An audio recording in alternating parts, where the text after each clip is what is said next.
Am ajuns în deșert. Bună dimineața, deșert!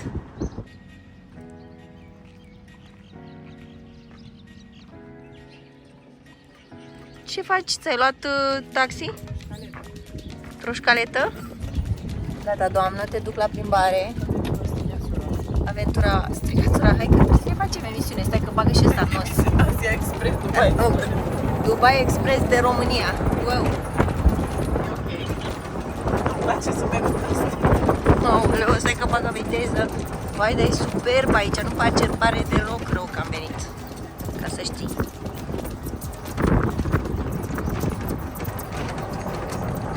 Doamne, câte cadre! Aici acum faci un serial.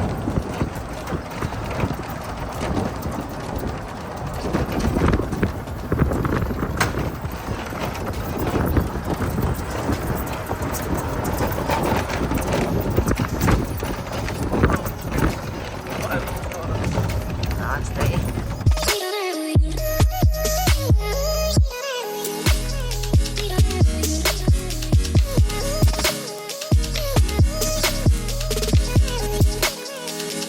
Am închiriat locația pentru mine și Arina, să nu ne deranjeze nimeni. Doamne, este atât de frumos.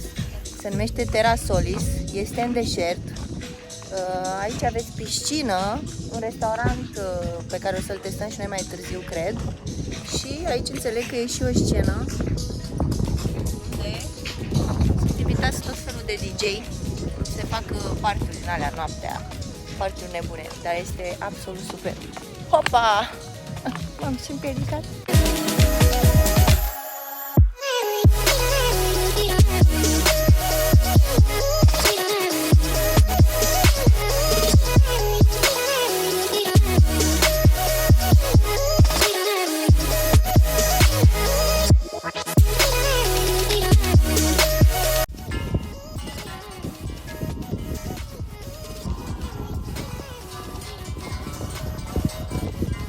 Ce pot să vă zic? Am ajuns în rai. Nu-mi doresc nimic altceva. În sfârșit sunt mulțumită. Iarina nu mai vorbește, liniște, ce bine. Asta îmi doream. Eu acum încep să vorbesc. E, ce ai de zis? Nimic, dar o să vorbesc în continuu, numai așa să strig liniștea. Eu o să te spun la lume că n-a vrut să se trezească azi, am tras de ea, am scos-o din pat de picioare, făcea Până în paradis e greu. Da, era să nu ajungă în paradis. Oricine. Da, dacă nu te trezești dimineața, nu, vorba aia de cum? Cine se trezește de dimineață departe ajunge.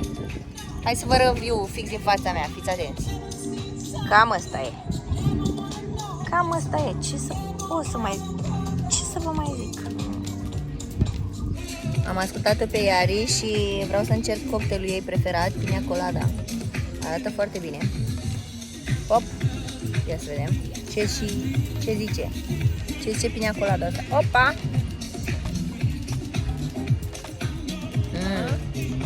Mamă, boss. Noroc. Genial. Da, a venit breakfast. Ce să vă povestesc? Poftă bună. Nouă.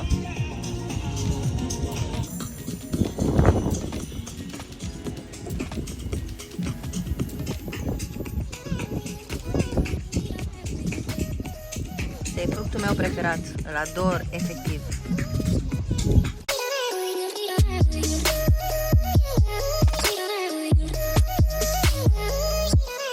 S-a terminat și ziua de plajă, suntem puțin obosite.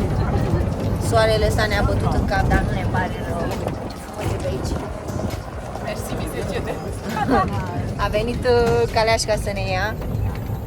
Ne ducem pe acasă, iar ne zice că o să scriem niște scenarii. Doamne ajută!